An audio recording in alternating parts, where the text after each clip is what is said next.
সকলোকে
তেখেতক আমি হেৰুৱাবলগীয়া হ'ল আৰু এটা খুবেই দুখৰ আৰু এজন মহাতাৰকাক আমি হেৰুৱালোঁ আৰু অতিকে মৰ্মান্তিক।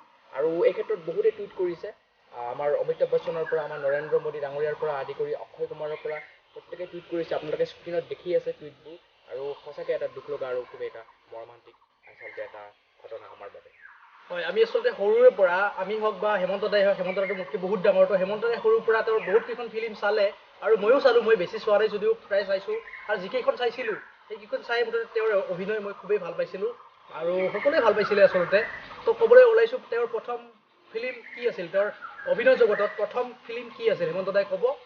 আৰু আচলতে তেখেতৰ যিটো কেৰিয়াৰ ষ্টাৰ্ট কৰিছিলে মেৰা নাম জোকাৰ এখন ফিল্ম, তাতে এটা সৰু শিশু চৰিত্ৰত তেখেতে অভিনয় কৰিছিলে।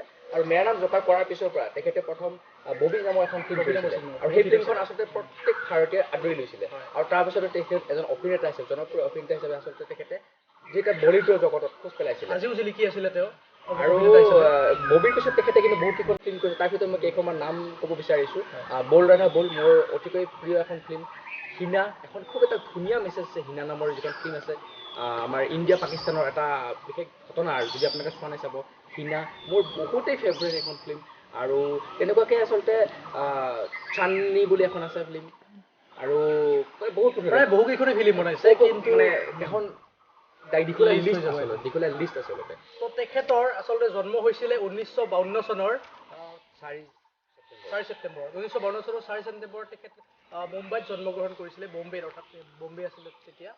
তো তাৰপিছত তেনেকৈ তেওঁ 2018 চনৰ পৰা আচলতে কৰ্কট ৰোগত আক্ৰান্ত হৈ আছিলে আৰু নিউয়ৰ্কত আছিলে চিকিৎসাধীন হৈ। কিন্তু 2019 চনত প্ৰায় এবছৰ চিকিৎসা কৰাৰ পিছত তেখেতক ৰোগমুক্ত বুলি ঘোষণা কৰিছিলে, অৰ্থাৎ তেখেতক আহিব দিয়া হৈছিলে। আৰু পৰৱৰ্তী সময়ত আচলতে যেতিয়া এটা দুৰাৰোগ্য এটা ৰোগ, কৰ্কট ৰোগ, কেঞ্চাৰ আপোনালোকে জানে, তাৰপিছত তেখেতৰ শৰীৰটো আচলতে অৱশ হৈ পৰিলে। আৰু ঠিক আমি যদি ক'বলৈ যাওঁ, এতিয়ালৈকে অৱশ্যে ডিৰেক্টলি কোনেও কোৱা নাই, বা কিছুমান ছ'চিয়েল মিডিয়া বা কিছুমান ইলেক্ট্ৰনিক মিডিয়াত দুই এটাত অকণমান ওলাইছে। আমি যদি ক'বলৈ যাওঁ আচলতে তেনেকুৱা ধৰণৰ কাৰণতে তেখেতে মৃত্যুক আঁকোৱালি ল'লে, আমি যদি পৰোক্ষভাৱে ক'বলৈ যাওঁ। কিন্তু মুঠতে আমাৰ সকলোৰে বাবে এটা খুবেই দুৰ্ভাগ্যজনক আৰু খুবেই আমাৰ ক্ষতি হৈছে। আজিৰ দিনটোতে, আজি 30 এপ্ৰিলটো, আজিৰ দিনটোতে মুম্বাইৰ এখন ব্যক্তিগত চিকিৎসালয়ত তেওঁ মৃত্যু আঁকোৱালি ল'ব লগা হ'ল। তো এইখিনি আপোনালোকক জনাবলৈ পাই মানে বহুত দুখী হৈছোঁ আচলতে।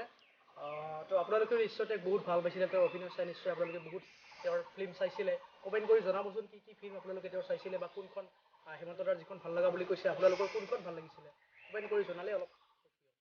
আৰু এই সৰু ভিডিঅ'টোৰ জৰিয়তে আচলতে আমি কিছুমান বহুত আছে যে হয়তো নাজানে, আৰু তেখেতলৈ এটা সমবেদনা জনাবৰ বাবেহে আমি এই ভিডিঅ'টো প্ৰস্তুত কৰিলোঁ।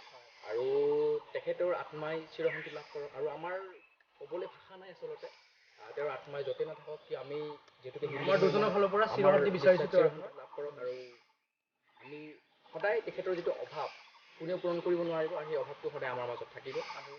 আৰু আশা ৰাখিছোঁ ভগৱান, ঈশ্বৰ, গড, আল্লাই এনেকুৱা ধৰণৰ কোনো অভিনেতা অভিনেত্ৰীৰ লগত বা কাৰো লগতে এনেকুৱা ধৰণৰ যাতে হঠাতে মৃত্যুক আঁকোৱালি ল'ব লগা নহয়, তেনেকুৱা পৰিৱেশ যাতে আমি যাতে আৰু দেখিবলৈ নাপাওঁ, আৰু সেই অন্তৰটো আমি ভগৱানৰ ওচৰত নেদেখা প্ৰাৰ্থনা কৰিছোঁ আৰু তেখেতৰ আত্মাই চিৰশান্তি লাভ কৰক এই ভিডিঅ'টোৰ জৰিয়তে আমি সেইটো সমবেদনা জ্ঞাপন কৰিছোঁ। তো এইখিনি কৈয়ে আৰু বিশেষ নকওঁ, এইখিনি কৈয়ে আমাৰ এই সৰু ভিডিঅ'টোৰ পৰা মই বিকাশ কলিতা আৰু মই হেমন্ত মেধিয়ে বিদায় লৈছোঁ। বিদায় লৈছোঁ। ধন্যবাদ। জয় আই অসম।